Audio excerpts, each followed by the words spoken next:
బిస్మిల్లాహిర్రహమానిర్రహీం. మిత్రులారా, అస్సలాము అలైకుం. దైవ శాంతి అందరిపై కురియుగాక. మనము ఖురాన్ యొక్క సందేశం కార్యక్రమంలో ఉన్నాము. మీతో 2 నిమిషాల కార్యక్రమం. 56వ అధ్యాయం నుండి ఈ రోజున మనము 57 నుండి 62 వాక్యాలు తెలుసుకుందాము. ఇక్కడ దైవము ఒక ప్రశ్నను సంధిస్తున్నాడు. అదేంటంటే, మానవులారా, మేము మిమ్మల్ని సృష్టించాము, మరెందుకు మీరు ఈ విషయాన్ని ధృవీకరించరు? మీ పుట్టుకకు కారణమైనటువంటి మీ సృష్టికర్తను ఎందుకు మీరు గుర్తించరు? ఎందుకు ఆయన అన్వేషించరు? ఎందుకు ఆయన స్థానాన్ని ఎవరికి పడితే వారికి ఎలా ఇచ్చేస్తారు మీరు? ఇక్కడ ప్రశ్నలు చూడండి.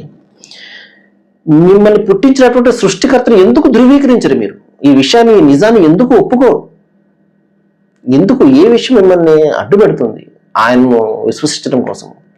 ఆయన కదా తల్లి మాతృగర్భంలో చిన్న బిందువు నుండి ప్రారంభమైనటువంటి ప్రస్థానం అందమైనటువంటి శిశువు రూపం నుండి బయటకు వచ్చే వరకు కూడా కొనసాగుతుంది. వచ్చిన తర్వాత కూడా మరి ఆ ప్రేమల మధ్య ఆయన పెంచుతాడు కదా, అనేకమైనటువంటి అనుగ్రహాల ద్వారా అతనికి పోషణ కలిగిస్తాడు కదా, తన తల్లిదండ్రుల మనసులో ప్రేమను పెట్టి. అదే విషయం ఇక్కడ దైవం జ్ఞాపకం చేస్తూ, మిమ్మల్ని సృష్టించాను కదా, ఎందుకు ఈ విషయాన్ని ధృవీకరించరు మీరు? ఎందుకు ఈ విషయాన్ని మీరు నమ్మడం లేదు? ఎందుకు దీన్ని మీరు సమర్థించడం లేదు అని చెప్తూ, మీరు ఎప్పుడైనా ఆలోచన చేశారా? మీరు విడిచే రేతస్సుతో బిడ్డను మీరు తయారు చేస్తున్నారా, లేకపోతే తయారు చేసేది నేనా అంటున్నాను. ఎలాంటి ప్రశ్న చూడండి మహాశీలారా. ఆ బిడ్డను తయారు చేసేది ఎవరు? ఆ రేతస్సుతోటి అక్కడ అనేక వేల కోట్ల కణాలు బయలుదేరతాయి. 50 కోట్ల కణాలు ఒక్కసారిగా బయలుదేరతాయి. అన్నిట్లోకి కేవలం ఒకే ఒక కణము ఆ తల్లి యొక్క అండాన్ని, ఆ స్త్రీ యొక్క అండాన్ని చేరుతుంది.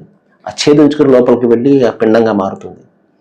ఎవరు ఆ ఒక్క కణాన్ని కాపాడింది? అన్ని కణాలు కూడా చచ్చిపోతాయే, ఆ ఒక్క కణాన్ని కాపాడింది ఎవరు? తల్లా, తండ్రా, ఎవరు? అసలు ఒకసారి ఆలోచన చేయండి. అదే చెప్తున్నాడు. మీరు విడుస్తున్నారు రేతస్సు. ఆ రేతస్సుతోటి ఆ నికృష్టమైనటువంటి, తుచ్చమైనటువంటి ఆ నీటి బిందువులో కోట్లాది ఆ కణాలు ఉంటాయి, శుక్ర కణాలు ఉంటాయి.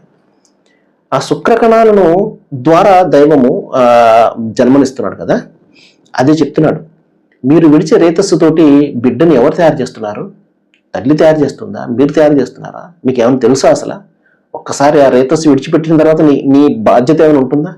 ఆ నవమాసాలు మోసి ఆ కష్టాలను అనుభవించేది, ఆ డెలివరీలో కష్టాలు అనుభవించేదంతా కూడా భార్య అనుభవిస్తుంది. నీకు సంబంధమే లేదు అసలు.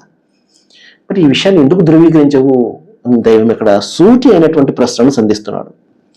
సర్వేజన సుఖనుభవంతు. Thank you very much.